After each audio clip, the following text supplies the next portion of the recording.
अस्सलाम वालेकुम। जैसे कि हम सब जानते हैं कि 8 फरवरी को पाकिस्तान में जो है वो इलेक्शन होने जा रहे हैं और उसमें सिर्फ 2 दिन बचे। अगर मेरी तरह आप एक ओवरसीज़ पाकिस्तानी हैं तो मेरा ये ख्याल है कि अभी तक आपने अपनी बहुत से फैमिली मेम्बर्स को, अपने बहुत से दोस्तों को और उन्होंने आगे अपने बहुत से दोस्त अहबाब को और अपने मोहल्लेदारों को घर से बाहर निकलने के लिए और निकल कर वोट डालने के लिए आमादा किया होगा और उनको इन्फॉर्मेशन भी दी होगी।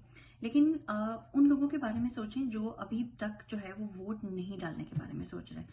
तो बिल्कुल इसी तरह सुबह जो है वो मेरी बात जो है वो अपनी एक दोस्त से हुई जिनको मैंने आमादा किया कि 8 फरवरी को वो अपने घर से निकलें और वोट डालें।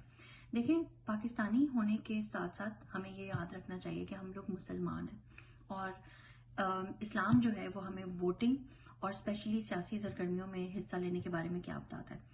बहुत सी चीज़ें हैं, बहुत बातें हो सकती, लेकिन बहुत चंद चीज़ें जो मैंने और मेरी दोस्त ने डिस्कस की वो ये थी कि सबसे पहली चीज़ आप ये सोचें कि खुदा उस कौम की हालत तब तक नहीं बदलता जब तक हम खुद अपनी हालत नहीं बदलना चाहते।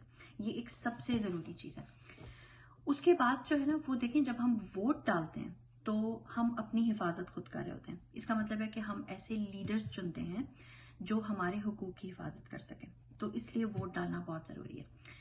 तीसरी जो है वो बहुत ज़रूरी चीज़ है और अभी जो पाकिस्तान में फस्तायत चल रही है उसके हिसाब से बहुत ज़रूरी पॉइंट है कि जब हम वोट डालते हैं तो हम इंसाफ का निज़ाम जो है ना वो राइज कर सकते हैं।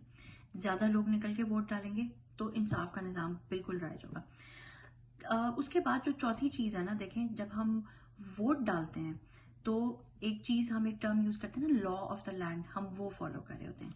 तो इस्लाम हमें किसी भी ज़मीन जहाँ हम रह रहे होते हैं उसका कानून फॉलो करने का जो है ना वो हुक्म देता है। तो ये हुक्म जो है ना वो हमारे लिए। उसके बाद जो है वो अगर हम लोग ये कहते हैं कि तब्दीली लेकर आनी है ना, तो जो असल तब्दीली है वो हमारे वोट से ही आ सकती है। तो आप घर से निकलें और वोट डालें। फिर इसके अलावा हमारे इतने जो इज़्ज़तदार जो स्कॉलर्स हैं और इस्लामी जो उलमा हैं वो भी हमें यही कहते हैं कि हम घर से निकलें और वोट डालें। अच्छा, आखिरी और सबसे जो ज़रूरी चीज़ है ना वो ये आप सोचें कि जब आप वोट नहीं डालेंगे तो क्या होगा। जब आप वोट नहीं डालते, अपना हक इस्तेमाल नहीं करेंगे, तो आपके सर पर ऐसे हुक्मरान मुसल्लत कर दिए जाएंगे जो आपकी चॉइस नहीं है, लेकिन आपको उनको भुगतना पड़ेगा। तो अगर आप पाकिस्तान में तब्दीली लेकर आना चाहते हैं तो जिस तरह मेरी दोस्त ने आज फैसला किया कि हाँ मैं 8 फरवरी को घर से निकल के वोट डालूंगी, इसी तरह आप भी अपने घर से निकलें और वोट ज़रूर डालें। ये वक्त जो है वो घर में रहने का नहीं है बल्कि बाहर निकल कर अपना हक इस्तेमाल करने का है।